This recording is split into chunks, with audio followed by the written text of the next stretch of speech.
आपको क्या लगता है कि जो थाईलैंड, बाली की डेस्टिनेशन वेडिंग के लिए लोग पहले बाहर जा रहे थे, उनका एक्सपेंस जितना होता था और उतना ही हमारे यहाँ की हेरिटेज लग्जरी में भी होता है? देखिए, मैं तो मेड इन इंडिया को हमेशा प्रमोट करना Of चाहूँगा। course. मैं प्राइम मिनिस्टर मोदी के विजन को 100% सपोर्ट करता हूँ कि wed in India should be the game changer. आपने अभी तक इतने ब्रांड होटल्स में काम किया है, वहाँ की आपकी जर्नी कैसी रही है? मेरी जर्नी बहुत अच्छी रही है। मेरी जर्नी बहुत ज़्यादा अच्छी रही है। मैंने एज अ करियर 2006 में स्टार्ट किया था as a Taj hospitality training. मैं रामबाग में था। मेरा सौभाग्य था कि मुझे रामबाग जैसा होटल मिला जिसने मुझे पूरा लग्जरी पे फोकस करने दिया, और आज के टाइम में मैं यही मानता हूँ कि उनसे बड़ा लग्जरी होटल नहीं। कोई नहीं। 2013 के बाद जो सबसे फॉर्मूला 1 इवेंट इंडिया में आया वो हमारे होटल में था, और ये this will be a very unique thing कि वो गाड़ी जो फॉर्मूला 1 गाड़ी थी मेरे लिए बहुत, और हमारी टीम के लिए भी एक बहुत प्राउड फीलिंग थी कि वो हमारे होटल में ही असेंबल हुई। क्योंकि नॉर्मली लोग स्टार्ट करते हैं जब मिडिल क्लास फैमिलीज, वो मैक्स अपना बजट 25 लाख तक लेके जाते हैं। तो उन लोगों के लिए आप कौन से डेस्टिनेशन सजेस्ट करना चाहोगे? और इन इंडियन वेडिंग्स में आपको क्या लगता है सबसे ज़्यादा पैसा वेस्ट किस चीज़ पे होता है लोगों का? नॉर्मली लोग क्या करते हैं, 1 महीने पहले उन्हें याद आता है जी हमें ना डेस्टिनेशन वेडिंग कर रही है, तो आप उन लोगों को क्या कन्वे करना चाहोगे कि कितने महीने पहले उनको कम से कम इस चीज़ को अरेंज करने की सोच लेना चाहिए? आपकी प्लानिंग 6 महीने पहले से शुरू होनी चाहिए। अगर आखिरी मंथ करेंगे तो फिर आपको ना लोकेशन अच्छी मिलेगी और ना प्राइस पॉइंट आपको ठीक मिलेगा।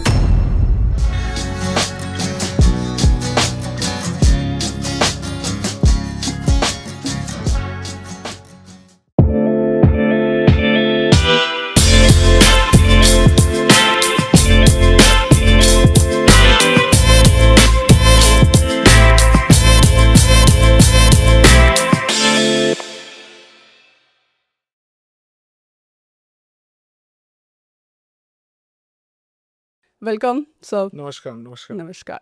तो सर, आपने वेडिंग्स के बारे में इतना अभी मतलब सबसे प्रचलित देखा जाए तो इंडस्ट्री इस टाइम पे वेडिंग्स चल रहा है, तो उन वेडिंग्स का आप क्या बताना चाहोगे कि जो अभी फिलहाल डेस्टिनेशन वेडिंग्स का बहुत ज़्यादा ट्रेंड हो गया है, तो उसमें अभी क्या नंबर्स चल रहे हैं और कैसे मिडिल क्लास फैमिलीज इस चीज़ से कनेक्ट हो रही हैं? सबके अपने अपने बजट फिक्स होते हैं, हम्म, उसी बजट के हिसाब से क्लाइंट या कस्टमर्स हमारे पास आते हैं। कुछ लोग ये सोचते हैं कि सबसे पहले कि हम इतनी शादी में गए हैं, हमें इतने लोगों को बुलाना है, लेकिन मुझे ऐसा लगता है कि अब वो जो ट्रेंड था हम्म। वो अब इंटीमेट वेडिंग्स की तरफ मूव होने जा रहा है। ट्रू।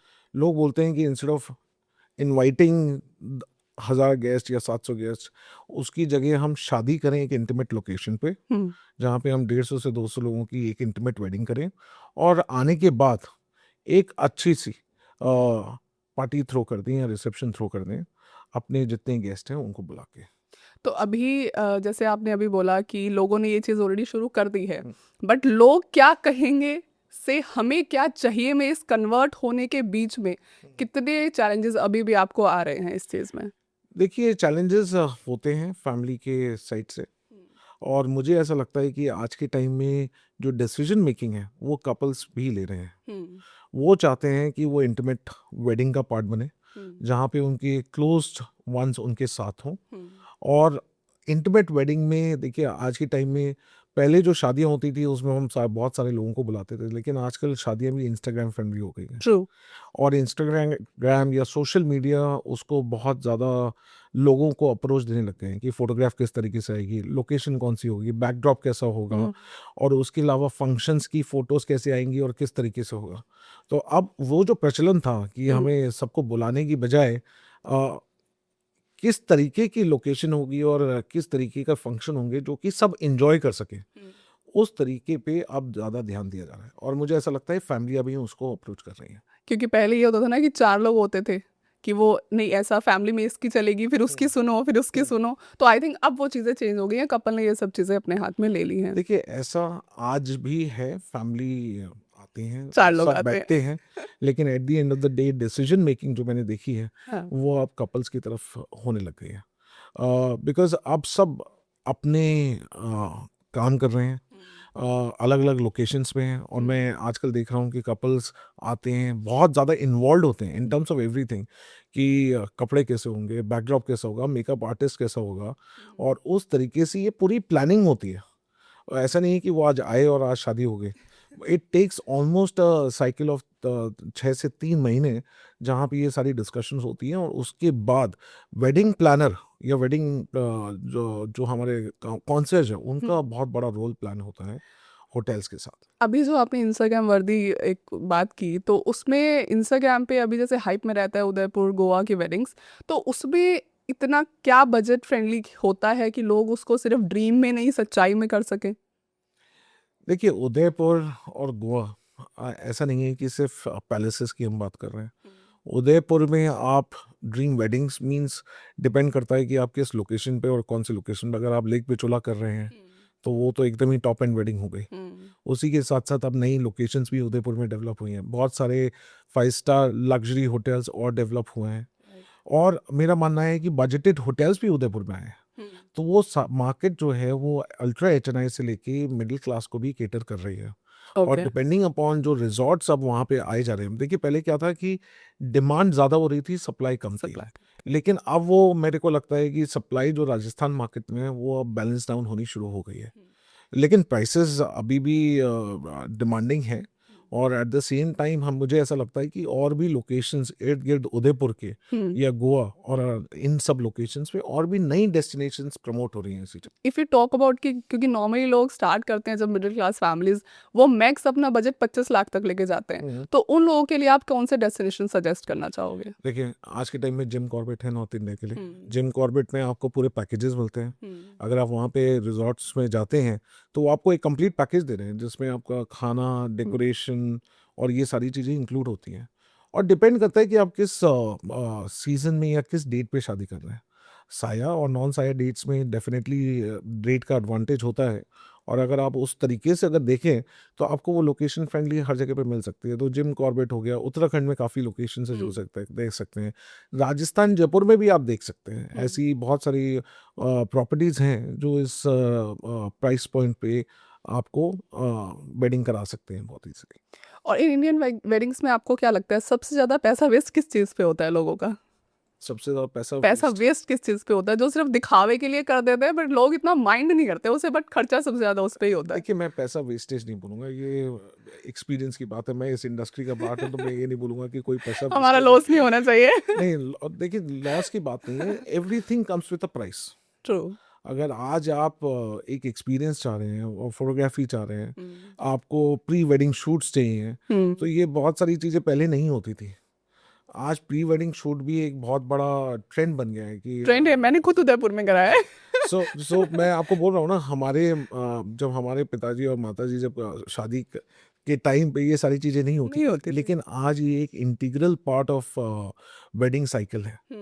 तो ये सारी चीज़ें आज हो रही हैं, और मुझे ऐसा लगता है कि कोई पैसा वेस्टेज नहीं है, आप बस एक्सपीरियंस बिल्डअप कर रहे हैं जो कि आपकी लॉन्ग टर्म मेमोरी को पूरा ध्यान देके सपोर्ट कर रहा है। तो इन लोकेशंस में सबसे ओवररेटेड लोकेशन कौन सी लगती है आपको? ओवररेटेड लोकेशन, मैं कोई ओवररेटेड लोकेशन नहीं बोलूँगा। देखिए हर एक लोकेशन की अपनी यूनिकनेस है।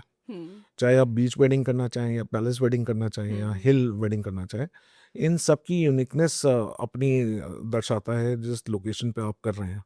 सो कोई ऐसी ओवररेटेड डेस्टिनेशन नहीं है, it is just depending upon कि कस्टमर की रिक्वायरमेंट क्या है, Requirement क्या है? वो किस लोकेशन पे करना चाहते हैं, उस तरीके से शादियाँ होती हैं। तो लोकेशन की बात पे मुझे ये पॉइंट याद आता है, क्योंकि नॉर्मली लोग क्या करते हैं, 1 महीने पहले उन्हें याद आता है जी हमें ना डेस्टिनेशन वेडिंग कर रही है, तो आप उन लोगों को क्या कन्वे करना चाहोगे कि कितने महीने पहले उनको कम से कम इस चीज़ को अरेंज करने की सोच लेना चाहिए? देखिए अगर आप 1 महीने पहले अगर आप पीक साया डेट में अगर डेस्टिनेशन वेडिंग प्रमोट करना चाहेंगे, आज भी इंडिया में वेडिंग मार्केट बहुत बड़ा है और डेट्स नहीं मिलती हैं, और आपको उसी चीज़ का ध्यान देते हुए एटलीस्ट 6 से 8 महीने पहले अपनी प्लानिंग शुरू कर देनी चाहिए।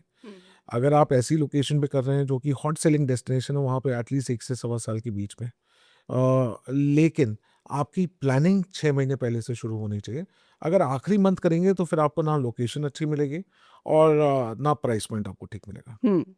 आजकल लोगों का जो वेडिंग डेस्टिनेशन वेडिंग है या कोई भी नॉर्मल आप वेडिंग भी ले लो, वो इमोशन से ज़्यादा आजकल मुझे लगता है कि क्रिएशन बन गया है। तो उस एक्सपीरियंस को करने के लिए होटल्स अपना कितना ज़्यादा इसमें मेहनत करते हैं और क्या-क्या चीज़ें देने की ज़रूरत उन्हें होती है? देखिए होटल बहुत मेहनत करते हैं, हर एक क्लाइंट हमारे लिए यूनिक है। आज मेरे पास एक क्लाइंट आते हैं जिनकी रिक्वायरमेंट कुछ और है, कल किसी अलग लोकेशन के क्लाइंट आते हैं, उनकी रिक्वायरमेंट कुछ और है, कुछ मसालेदार खाना खाते हैं, कुछ सादा खाना खाते हैं। तो हमें अपने क्लाइंट के हिसाब से अपनी लेवल ऑफ चीज़ें ठीक करनी पड़ती हैं। और प्लस क्या होता है कि हमें अपनी एज ए लोकेशन को भी इवॉल्व करना होता है कि वो बार बार कैसे आएंगे और हमारी लोकेशन को कैसे प्रमोट करेंगे। लेकिन वेडिंग जो है एक पूरा इकोसिस्टम है, जिसमें सिर्फ होटल ही कंट्रीब्यूट नहीं कर रहा है, वो वेडिंग डिज़ाइनर या वेडिंग प्लानर भी उतना ही इम्पॉर्टेंट है होटल के लिए, जो उस डिज़ाइन एलिमेंट को दर्शाता है और जिससे होटल बहुत ज़्यादा सुंदर लगता है। तो इसमें सबका कंट्रीब्यूशन होता है, चाहे वो आपके गाड़ी वाला हो या डेस्टिनेशन में आपकी लॉजिस्टिक्स हो या फिर वहाँ पे डेकोरेशन वाला हो और होटल का खाना हो। ये सारी चीज़ें मिल के ही एक सक्सेसफुल वेडिंग डेस्टिनेशन बनाते हैं। अभी अगर हम हाल ही में बात करें, जैसे हमारे यहाँ के सेलेब्स भी हैं, उनकी भी शादियाँ राजस्थान में होती हैं, तो आपको क्या लगता है कि जो थाईलैंड, बाली की डेस्टिनेशन वेडिंग के लिए लोग पहले बाहर जा रहे थे, उनका एक्सपेंस जितना होता था और उतना ही हमारे यहाँ की हेरिटेज लग्जरी में भी होता है, तो लोगों के लिए उसमें आप क्या सजेस्ट करना चाहोगे? इंडिया ऑब्वियसली बेस्ट है हमारे लिए।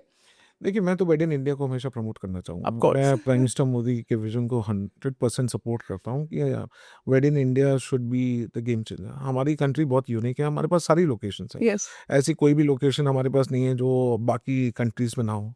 चाहे वो बीच हो, डेज़र्ट हो, माउंटेन्स हो, मतलब ये सारी लोकेशंस अवेलेबल हैं। लेकिन अब हमें एक चीज़ करनी चाहिए कि जिस तरीके से पैकेज वाइज़ वेडिंग्स होती हैं, जैसे अगर आप थाईलैंड में कर रहे हैं, तो लोकेशन में आपको वो यूनिकनेस मिल रही है, बीच पे आपको वो फ्लेक्सिबिलिटी मिल रही है, वो सारी फ्लेक्सिबिलिटी इंडिया में होनी चाहिए। और साथ-साथ में एक जिस तरीके का डिमांड है, उस तरीके की सप्लाई अभी भी हमें और डेवलप करनी पड़ेगी। जितनी नंबर ऑफ वेडिंग्स हैं, मुझे लगता है कि उतनी नंबर ऑफ लोकेशंस अभी भी अवेलेबल नहीं है। शादियाँ जब हो रही हैं, तो सारी लोकेशंस फिल अप हैं, ऐसा नहीं है कि कोई खाली बैठा हुआ है। सब अच्छा कर रहे हैं और सबकी ग्रोथ भी हो रही है। तो मुझे ऐसा लगता है कि अभी हमें कुछ नई डेस्टिनेशंस को और डेवलप करना चाहिए, सिर्फ गोवा और राजस्थान ही नहीं है। आज के टाइम में महाबलीपुरम है, Odisha is developing in a big way, Gopalpur आप देखिए, वो काफ़ी डेवलप कर रहे हैं इन terms of beach wedding. Calcutta के इर्द-गिर्द या बंगाल आप देखिए, आज के टाइम में दीघा और ये सारी लोकेशंस बहुत अच्छी तरीके से डेवलप हो रही है। नॉर्थ ईस्ट बहुत अच्छी तरीके से डेवलप्ड हो रहा है। अगर आप जलपाईगुड़ी या फिर गुवाहाटी की तरफ आप देखेंगे या फिर मेघालय की तरफ देखेंगे, आज के टाइम में वहाँ पे भी वेडिंग्स हाँ, वहाँ पे लोकेशंस छोटे-छोटे डेस्टिनेशन, त्रिपुरा, वो लोग अपने आप को काफ़ी इम्प्रूव काफ़ी कर रहे हैं। प्रमोट कर रहे हैं। तो मुझे ऐसा लगता है कि अक्रॉस इंडिया हमें ये सारी लोकेशंस और डेवलप करनी चाहिए और वेडिंग्स की डिमांड अक्रॉस इंडिया हर एक लोकेशन पे है। आजकल तो लॉजिस्टिक्स हमें डेवलप करना पड़ेगा। डेवलप करना। जैसे-जैसे एयरपोर्ट्स बनते जा रहे हैं, उस तरीके से वो लोकेशंस और हाईवे के साथ वो प्रमोट हुई जा रही है। आई थिंक अभी 100 न्यू एयरपोर्ट्स का भी अभी कुछ अनाउंस हुआ है, इस तरीके से। जो भी हमारी जो सरकार की स्कीम है, आज जहाँ पे मैं बैठा हूँ, आज नोएडा इंटरनेशनल एयरपोर्ट का भी उद्घाटन ट्रू। प्राइम मिनिस्टर मोदी सबसे कर रहे बड़ा हैं। एयरपोर्ट आ रहा है। और आप देखिए उनकी आने की वजह से बहुत सारी ऐसी लोकेशंस होंगी जो एकदम सडनली जिनको लोकेशन वाइज बूस्ट मिलेगा। जैसे आगरा हो गया, वृंदावन जो लोकेशन है आप देखिए बहुत बूस्ट होगी इन टर्म्स ऑफ हिंदू वेडिंग्स के हिसाब से। और ग्रेटर नोएडा को बहुत ज़्यादा फायदा मिलेगा और साथ साथ में जितने भी टू टियर मार्केट्स हैं जो उस एयरपोर्ट से कनेक्टेड हैं, उनको बहुत ज़्यादा development side of the things मिलेंगी। इवन वृंदावन में आई थिंक पहले कुछ परमिशंस लगते थे वहाँ यमुना घाट पे शादी करने के लिए, तो I think there must be something now, क्योंकि वहाँ पे वेडिंग्स ज़्यादा प्रमोट होने वाली हैं। अभी तो रिजॉर्ट्स के अंदर ही हो रही है, तो अभी भी रिजॉर्ट्स के रिजॉर्ट्स के अंदर रिजॉर्ट्स के अंदर हैं और भी होटल्स डेवलप हो रहे हैं वहाँ पे। अभी आप देखेंगे काफ़ी नए होटल्स आ गए हैं। ताज ने अपनी प्रॉपर्टी खोली है, राइट। बहुत रेडिसन ने खोली है। तो ये दर्शाता है कि जिस तरीके से डेस्टिनेशन डेवलप हो रही है in terms of tourism point of view से and as well as social point of view से, तो ये काफ़ी हेल्प करेगा। और मेरा मानना है कि सिर्फ 5 स्टार लग्जरी को हम वेडिंग्स के तौर पे नहीं देखते, मैं उन बैंक्वेट्स को भी देखता हूँ और स्टैंड अलोन रिजॉर्ट्स को भी देखता हूँ जो इस सेगमेंट को प्रमोट करते हैं। तो लग्जरी वेडिंग्स में ऐसा क्या एक्सपीरियंस होता है जिसको एक्चुअली क्लाइंट को सबसे बड़ी रिक्वायरमेंट वही होती है लग्जरी क्लाइंट्स के लिए? देखिए, लग्जरी क्लाइंट्स के लिए सबसे पहली जो रिक्वायरमेंट है कि एंड टू एंड कनेक्टिविटी, वो एंड टू एंड कनेक्टिविटी होना बहुत ज़रूरी है, चाहे एयरपोर्ट हो या हाईवे हो। एयरपोर्ट इज़ वेरी इंपॉर्टेंट, क्योंकि अगर इंटरनेशनल क्लाइंट्स आ रहे हैं वो कैसे उनका लॉजिस्टिक्स करेंगे। अगर चार्टर्स आ रहे हैं उस तरीके से एयरपोर्ट की कनेक्टिविटी और एयरपोर्ट की हैंडलिंग पावर कितनी है, और उसी के साथ साथ एयरपोर्ट से रिजॉर्ट तक की कनेक्टिविटी, True. तो ये सारी चीज़ें देखते हुए और प्लस उस रिजॉर्ट के इर्द गिर्द और कितने रिजॉर्ट हैं उसी लोकेशन पे, वो बहुत हेल्प करता है in terms of choosing the destination. इसलिए अगर आप देखेंगे तो जयपुर और उदयपुर एंड जोधपुर, ये 3 लोकेशंस बहुत ज़्यादा प्रमोट होते हैं बिकॉज वहाँ पे वो पूरा इकोसिस्टम क्रिएटेड है। कनेक्टिविटी बहुत अच्छी है। तो अभी हमने जो बात की वो थी वेडिंग्स के ऊपर। अब हम बात करेंगे वरुण की सारी जर्नी जो हमने मिस कर दी है, बट हम मिस करेंगे नहीं। सो वरुण, आपने अभी तक इतने ब्रांड होटल्स में काम किया है, वहाँ की आपकी जर्नी कैसी रही है? मेरी जर्नी बहुत अच्छी रही। I know. मेरी जर्नी बहुत ज़्यादा अच्छी रही है। मैंने एज अ करियर 2006 में स्टार्ट किया था as a Taj hospitality trainee. मैं रामबाग में था। मेरा सौभाग्य था कि मुझे रामबाग जैसा होटल मिला जिसने मुझे पूरा लग्जरी पे फोकस करने दिया, और आज के टाइम में मैं यही मानता हूँ कि उनसे बड़ा लग्जरी होटल नहीं। कोई नहीं। बिकॉज जिस तरीके का काम हम करते थे, जिस तरीके से हम क्या हमारे गेस्ट होते थे, वो इंडिया की लग्जरी मार्केट को दर्शाता है। वो सही में पैलेसेस है।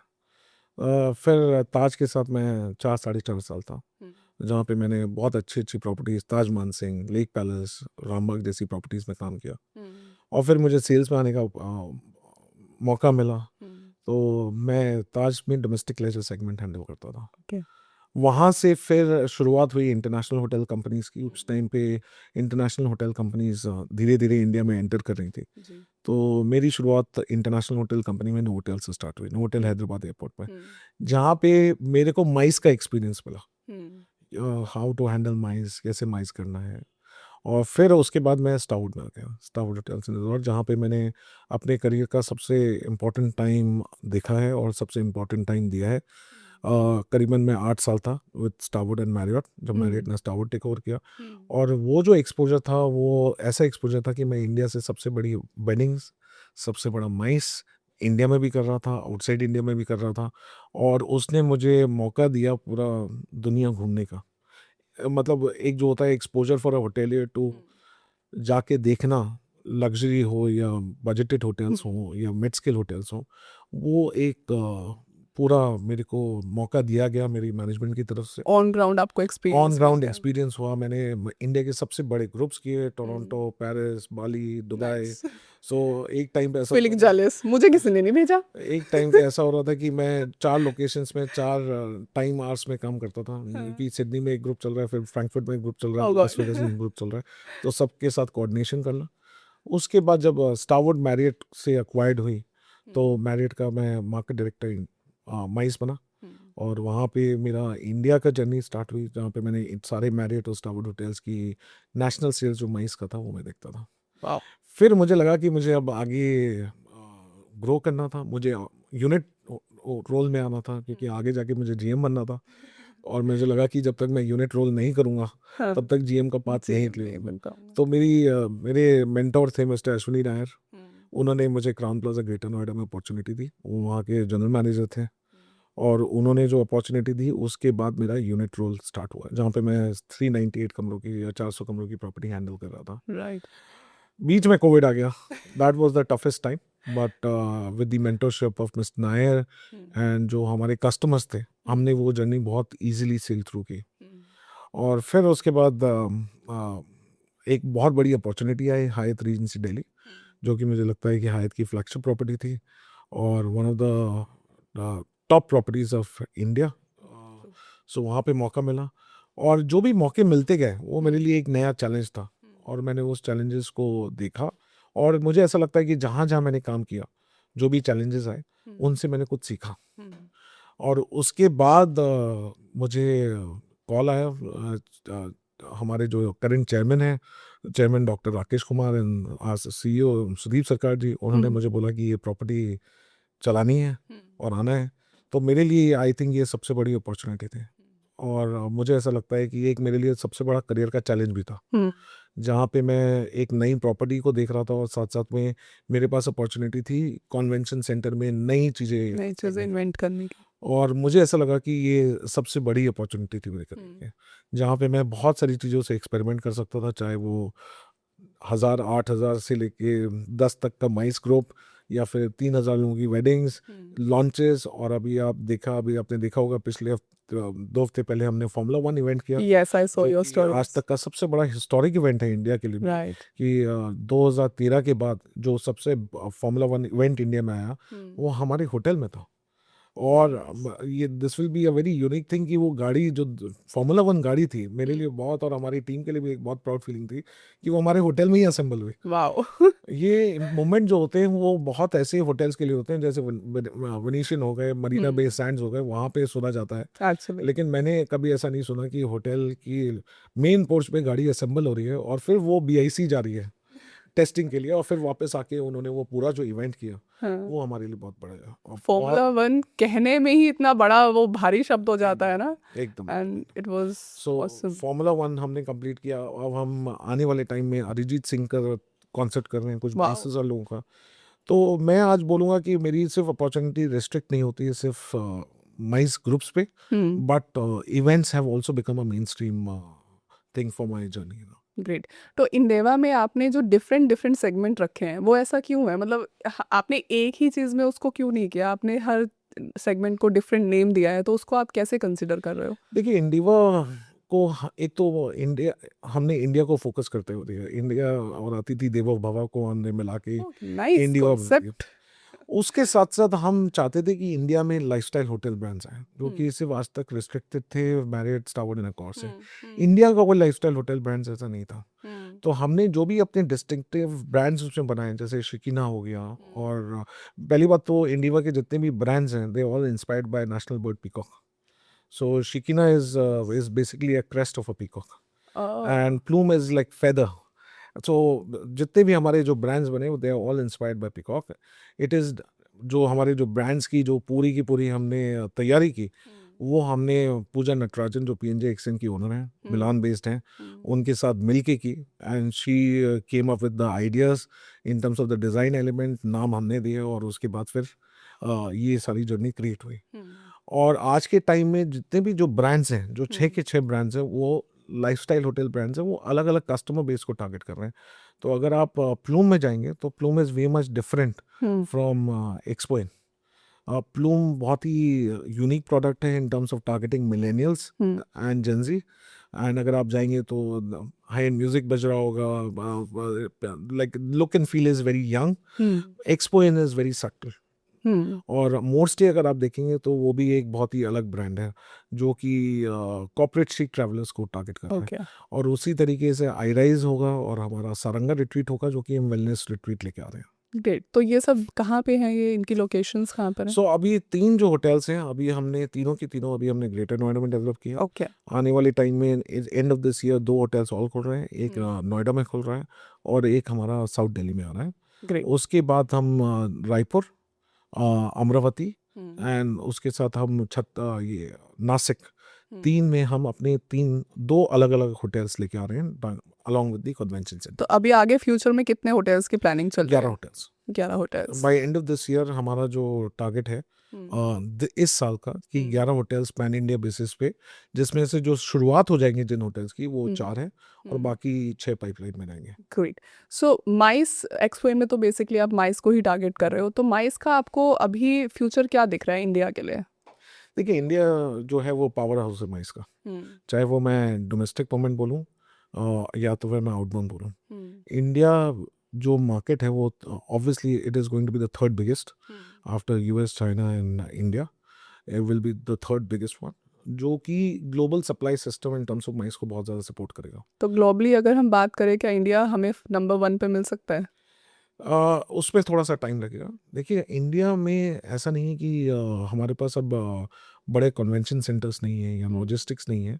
अब धीरे धीरे जिस तरीके से गवर्नमेंट का पुश कन्वेंशन सेंटर की तरफ हुआ है, उस तरीके से सिटी बेस्ड इंफ्रास्ट्रक्चर को बहुत ज़्यादा सपोर्ट मिल रहा है। अभी आप AI समिट का एग्जांपल देख सकते हैं, जिसने सिटी में जो रेवेन्यू है वो स्ट्रीम बहुत ज़्यादा बढ़ा है। और उसी तरीके से मुझे ऐसा लगता है कि सिर्फ हम कॉर्पोरेट माइस को नहीं देख रहे हैं, हम सिटी वाइड इवेंट्स को भी देख रहे हैं, जो कि एक ही टाइम पे सारे होटल्स को सपोर्ट करता है, ADR को सपोर्ट करता है और रेवेन्यू को भी बहुत ज़्यादा सपोर्ट करता है। तो अभी दिल्ली और मुंबई के अलावा आप कौन सी सिटी को बोलोगे कि माइस के लिए अच्छी चल सकती है?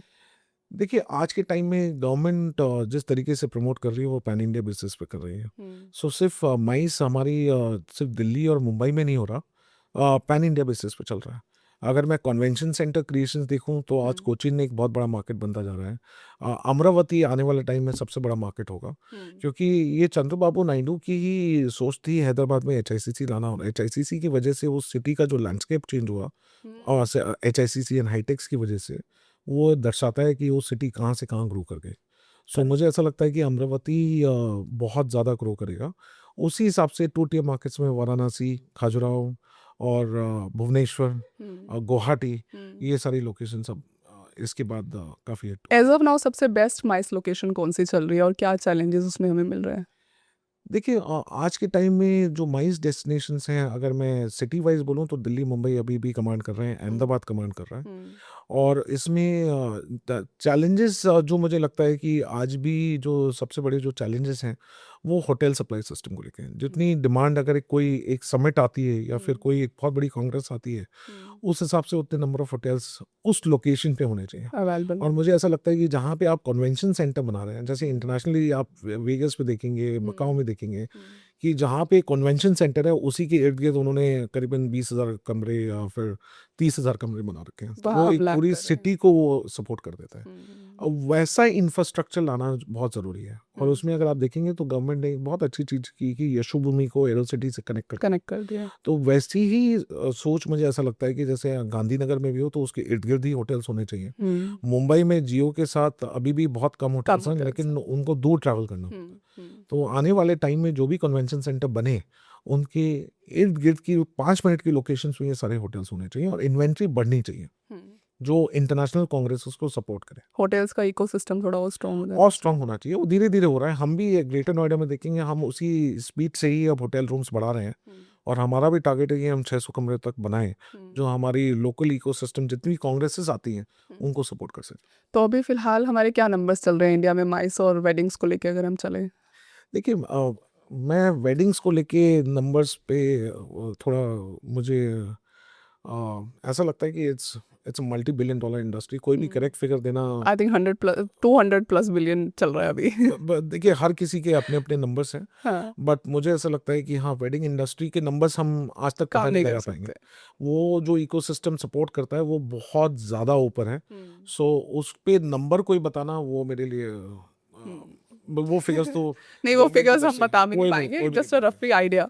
It can create $100 billion industry, more than that, like More than और मुझे ऐसा लगता है कि इंडिया जो है वो सेकंड बिगेस्ट मार्केट है वेडिंग आफ्टर US। तो अभी जो फिलहाल इंडिया में चल रहे हैं माइस, लोगों ने पहले कंपनीज क्या होता था कि एक होटल में गए, वहाँ पे कॉन्फ्रेंस किया और निकल गए। अब जो जितने भी कंपनीज हैं वो अपनी पूरी टीम को लेके जाते हैं, बाहर जाएंगे, डेस्टिनेशन पे एक कॉन्फ्रेंस होती है। वो कैसा लग रहा है आपको कि वो चेंजेस अच्छे हैं या जो कॉर्पोरेट कंपनीज पहले कर रही थी वो सही था? देखिए डिपेंड करता है कि नेचर ऑफ इवेंट क्या है। हम्म अगर नेचर ऑफ इवेंट है कि इंसेंटिवाइजेशन है, डीलर्स को देना है या टीम बिल्डिंग करनी है, तो उसमें डेस्टिनेशन बहुत ज़्यादा इंपॉर्टेंट है। बिकॉज वो एक मौका देती है आपको एक साथ देखने का, जुड़ने का और 2 दिन एक साथ रहने का। राइट। सो वो बहुत इंपॉर्टेंट है।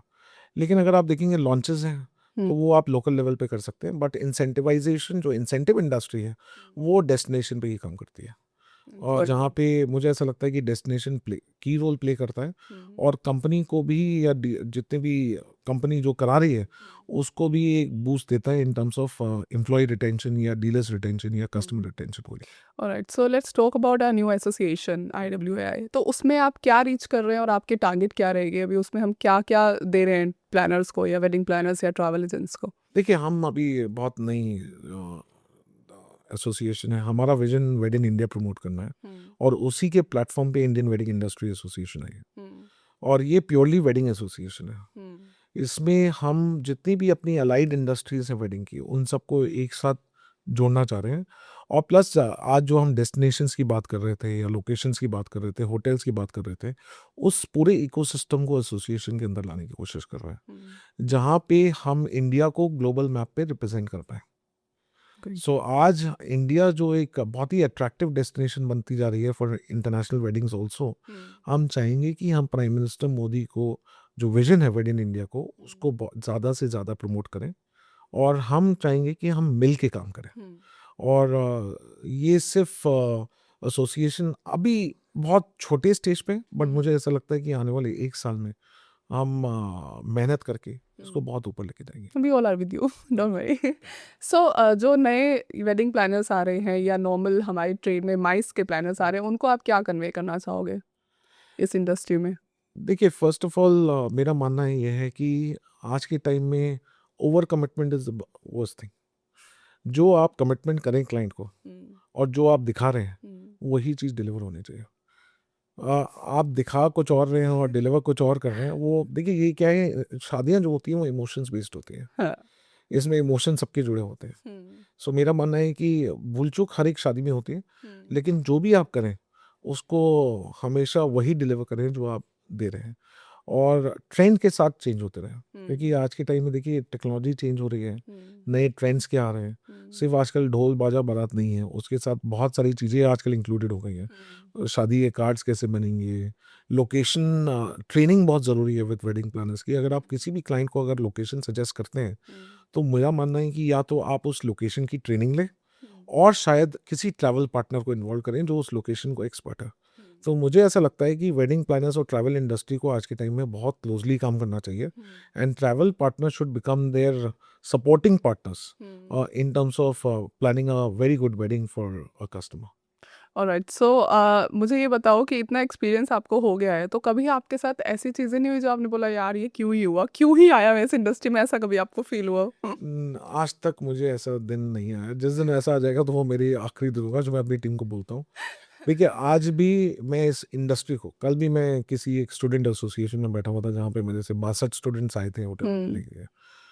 ये इंडस्ट्री जो है वो बहुत यूनिक इंडस्ट्री है। इसने जो मुझे एक्सपीरियंस दिया है शायद मैं किसी और इंडस्ट्री में नहीं कर सकता था। मैं खुद बिजनेस फैमिली से बिलोंग करता हूँ, कैलकाटा से, एंड मेरा हार्डकोर बिजनेस फैमिली। बट मुझे ऐसा लगता है कि शायद अगर मैं अपना बिजनेस कर रहा होता तो मैं इतना एक्सपीरियंस गेन नहीं कर सकता था जो इस इंडस्ट्री ने मुझे दी। चाहे वो इवेंट्स हो, वेडिंग्स हो, कस्टमर रिलेशनशिप हो, और इस इंडस्ट्री में मैंने ऐसी रिलेशनशिप बनाई है जो कि बहुत लॉन्ग टर्म, मेरे बहुत अच्छे मित्र भी बने हैं और जिन्होंने मुझे बहुत सपोर्ट भी किया इन टर्म्स ऑफ माई जर्नी। कभी कभी ऐसा आता है कि इवेंट्स में कभी कुछ प्रॉब्लम हो गई या फिर कभी वही वही जानना चाह रहे वो हैं होते आपसे। हैं, वो देखिए वो फेजेस आते हैं, लेकिन बीइंग एज अ लीडर मेरा मानना है कि आज मेरी जो एम्प्लॉय स्ट्रेंथ है, हमने एक दूसरे को बहुत चैलेंजेस दिए हैं। आज से 2.5 साल पहले हम कुछ नहीं कर रहे थे, नहीं आज हम 8-8 हज़ार लोगों के इवेंट कर रहे हैं जहाँ पे हम 4 मील्स खिला रहे हैं 8-8 हज़ार लोगों को।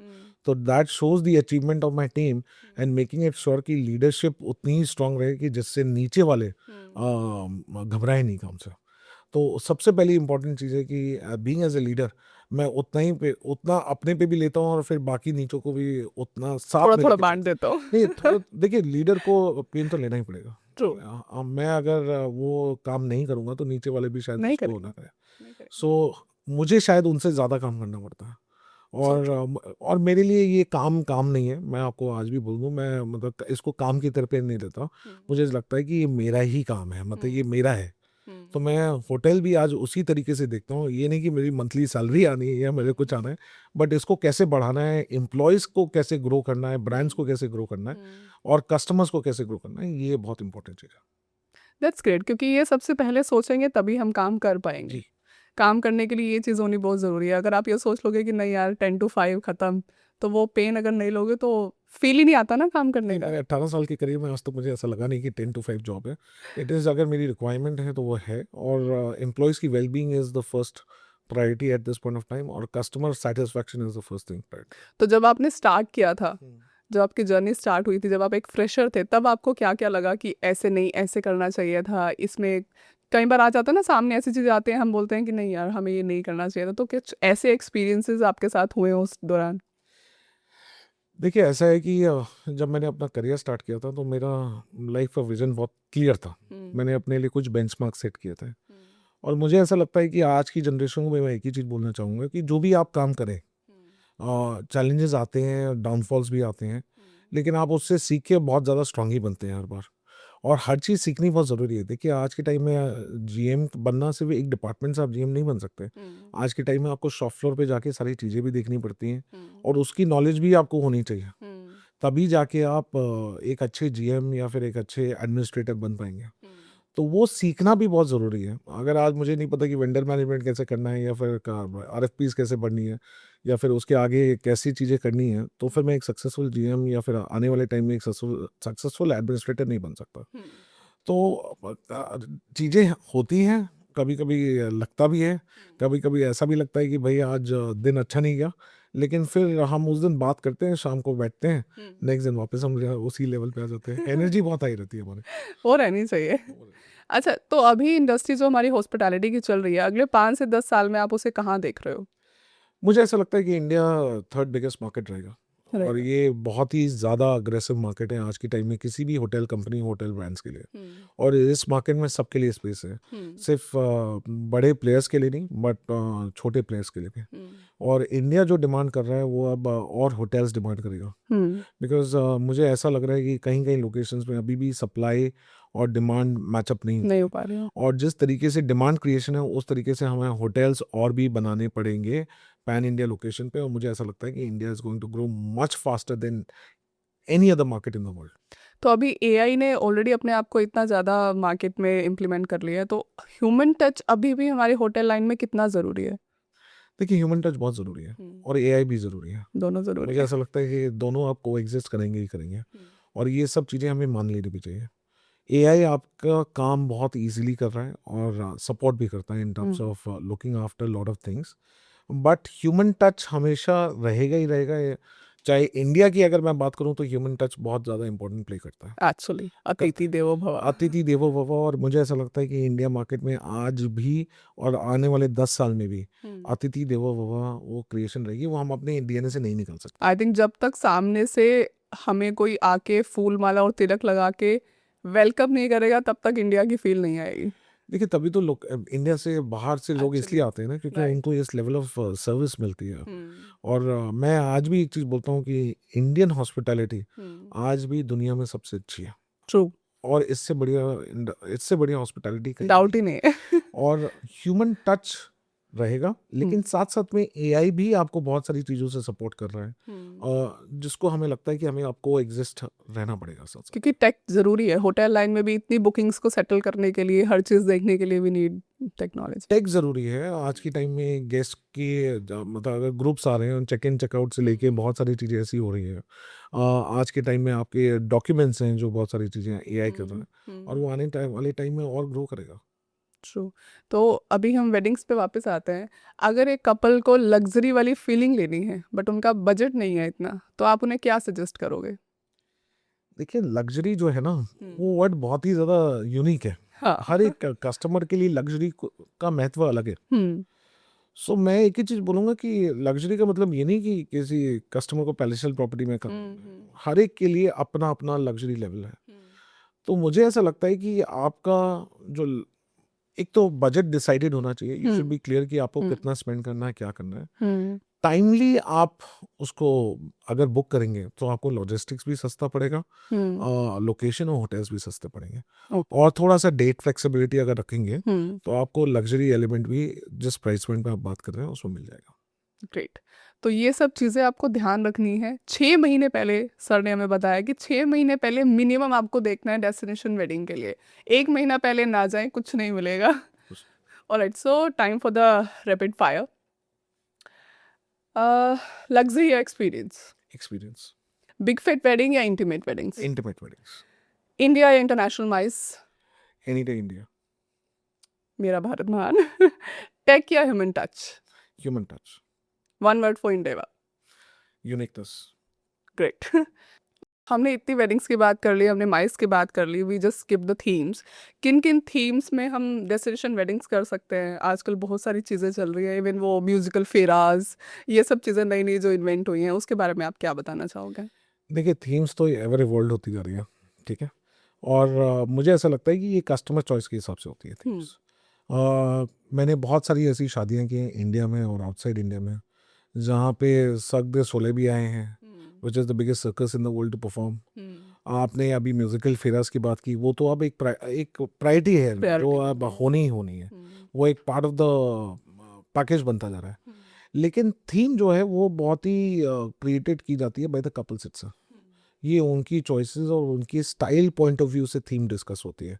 और हर एक कपल का अपना अपना डिज़ाइन एलिमेंट होता है, किसी को इंडियन चाहिए, किसी को वेस्टर्न चाहिए, कॉकटेल नाइट डिफरेंट चाहिए, हल्दी की नाइट डिफरेंट चाहिए। तो ये बहुत ही पर्सनलाइजेशन है, और जो कि मुझे लगता है कि कपल्स मेजरली इस पे अब डिसीजन लेते हैं। True. Got it. So, anything you want to say about mice? Specifically mice, क्योंकि माइस इस टाइम पे ऑब्वियसली वेडिंग्स के साथ वो भी चल रहा है, और जो आपके एक्सपो इन में अभी माइस चल रहा है, उस हिसाब से माइस के बारे में आप क्या कहना चाहोगे कि अब एक्सपो इन किस तरीके से और नई चीज़ों को लेके आने वाला है? अभी आपने फार्मूला 1 का बताया, और नेक्स्ट अभी आप लोगों के क्या टारगेट चल रहे हैं?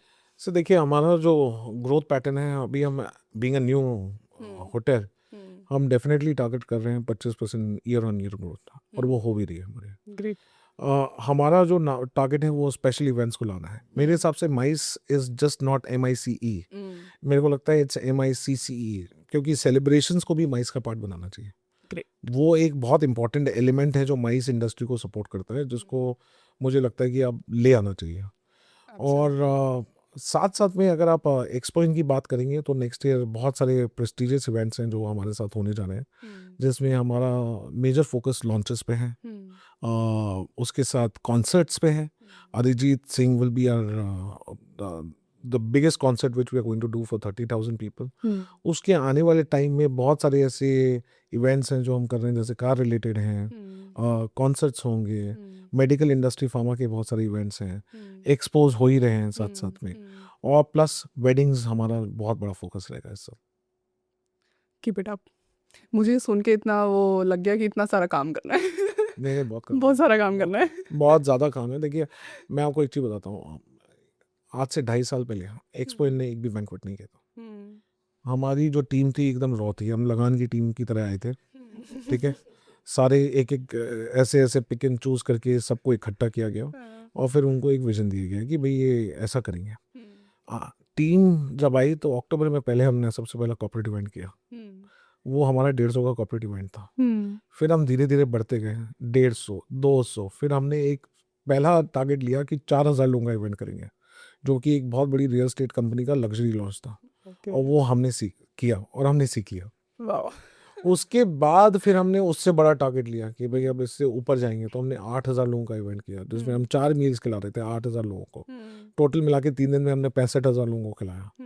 तो अब ये जो टीम है समझ चुकी है कि काम कैसे करना है, और आने वाले टाइम में हम सिर्फ और सिर्फ केटरिंग पे ध्यान नहीं दे रहे हैं, मतलब बैंक्वेट्स पे ध्यान नहीं दे रहे हैं, हम आउटडोर केटरिंग पे भी ध्यान दे रहे हैं। हम बहुत ऐसी कंपनीज हैं जिनको आउटडोर केटर करते हैं, और बाय द वे हम चौथे होटल हैं दिल्ली NCR के अंदर में जो कि हेड ऑफ स्टेट्स को सर्व करते हैं। सो चाहे वो प्राइम मिनिस्टर मोदी हो या फिर चीफ मिनिस्टर योगी हो, हम अप्रूव्ड हैं उनको केटर करने के लिए। Impressive, very nice. सो ये सब चीज़ें इंडेवा की हो गई। वरुण क्या थे, आज लीडर बन गए हैं, कहाँ से कहाँ ये जर्नी, आज आप जब पीछे मुड़ के देखते हो तो आपको कैसा फील होता है? देखिए, पीछे मुड़ के मुझे एक एहसास होता है कि कहाँ से मैं आया था, कितनी मेहनत की है, और उस मेहनत को आज भी मैं रिस्पेक्ट करता हूँ, और साथ साथ में उन लोगों की बहुत ज़्यादा रिस्पेक्ट करता हूँ जिन्होंने मुझे इस जर्नी में बहुत ज़्यादा सपोर्ट किया। और मेरा मानना है कि आज क्या मैं अपने पहले सेल्स कस्टमर के साथ भी आज उतना ही जुड़ा हुआ हूँ जो कि मेरे कल के कस्टमर्स थे। तो इस साइकिल में जहाँ पे भी मैं हूँ, उसमें जो सबसे बड़ा सपोर्ट ऑब्वियसली फैमिली का तो होता ही है, लेकिन साथ साथ में मेरे जो इस पूरे दौरान में मेरी टीम, मेरे साइकिल और मेरे मेंटर्स ने मेरा साथ नहीं छोड़ा, और मैंने भी उनका कभी साथ नहीं छोड़ा। और ये जो चीज़ है कि आज मैं बोलूँ कि मैं COO बन गया हूँ, लेकिन आज भी मैं ये नहीं मानता कि मेरे को शॉप फ्लोर पे खड़ा होना, तो शॉप फ्लोर पे खड़े होके वो चीज़ें देखनी है कि ऑपरेशन स्मूथ चल रहे हों, और नीचे जाके जो मेरी जो सबसे निजी टीम है उससे भी मैं इंटरेक्शन कर रहा हूँ, और सबसे ऊपर वाली टीम से भी इंटरेक्शन कर रहा हूँ। तो मुझे पता है कि मेरी ऑर्गेनाइजेशन में 360 डिग्री नेटवर्किंग कैसे करनी है, और सबको देखते हुए आगे कैसे लेके जाना है। That's we called a leader. मैं कोशिश कर रहा हूँ, और मुझे ऐसा लगता है कि लीडर की क्वालिटी सिर्फ लीड करना नहीं है, लीडर्स बनाना भी है। तो मेरी जो टीम है मैं उसको उसी तरीके से देखता हूँ, और मेरे लिए सबसे प्रायोरिटी उनकी ग्रोथ है। इंडिवा का भी जो कॉन्सेप्चुअलाइजेशन हमने ऐसे नहीं हुआ कि हमने सिर्फ इंडिवा बना दी, मुझे याद है कि मेरे चेयरमैन डॉक्टर राकेश कुमार के साथ मैं जब चल रहा था, उन्होंने बोला टीम तो बना दी, अब इनका आगे का ग्रोथ कैसे होगा। तो उस ग्रोथ को देखते हुए हमने दूसरा होटल बनाया कि अब आगे लोगों को प्रमोट करना है, फिर तीसरा होटल बनाया, फिर हमने अलग अलग कॉन्सेप्ट बनाए। तो देखिए ये विजन तो जो हमारे मेंटोर्स हैं जो उनकी तरफ से आया, और उन्होंने भी बहुत ज़्यादा सपोर्ट किया है, चाहे डॉक्टर राकेश कुमार हो या मुकेश गुप्ता हो या सुदीप सरकार हो, उनका बहुत बड़ा सपोर्ट रहा है इस ऑर्गेनाइजेशन को ग्रो करवाने में। Very nice, it was very impressive जो भी अभी आप लोगों ने अभी तक किया है, and keep going, we are with you, Musafir is with you. नहीं, thank you so much, thank you so much. So anything you want to say? नहीं, मैं तो बस यही बोलूँगा कि आप अच्छा काम करते रहें और सपोर्ट करते रहें। Thank you. और आपका podcast is also very motivational. मैं ऐसे आके अब आज बहुत ही आराम से बैठा हुआ था, डिस्कस कर रहा था, एंड दीज थिंग्स आर बहुत बहुत इंपॉर्टेंट हैं जो आप कंटेंट प्रोवाइड कराते हैं। और लोगों की पर्सनल जर्नी मैंने देखी है। शायद मैं गौरव जी को इतने सालों से जानता हूँ, लेकिन इतना मैंने नहीं सुना कि उनकी लाइफ में मलेशिया में क्या हुआ था। ठीक है, तो ये सारी चीज़ें हमने कभी डिस्कस नहीं की, बट इस पॉडकास्ट के थ्रू जिस तरीके से लोग अपनी चीज़ों को डिस्कस करते हैं और उनसे पता लगता है कि हाँ, मतलब ये सारी भी चीज़ें हुई। चलो अच्छा है ना कि इस चैनल के थ्रू आप एक दूसरे को जान पा रहे हो, नहीं, बहुत ज़रूरी है, बहुत ज़रूरी है। क्योंकि जब हम मिलते हैं हम लोगों को B2B बेस में इतना टाइम नहीं मिलता ना, कहाँ टाइम मिलता है, हम मिलते हैं, हेलो हाय करते हैं, अपना काम करते हैं, फोटो चले खींचते जाते हैं, निकल लेते हैं। हैं। लेकिन ये एक ऐसी चीज़ें होती हैं कि हाँ, जहाँ पे बैठे हैं और आराम से चीज़ें डिस्कशन हो रही है, और अच्छी चीज़ ये है कि इंडस्ट्री के जो लीडर्स हैं, उनके बारे में आप जो बताते हैं वो बहुत बहुत बहुत ही मोटिवेशनल है। We are trying our best, let's see नहीं, आप आगे क्या क्या होता करते है। रहो, करते रहो, अच्छा Thank you, and that's all for the today. Thank you so much, and don't forget to subscribe the channel and watch the whole podcast. Thank you. Thank you, thank you.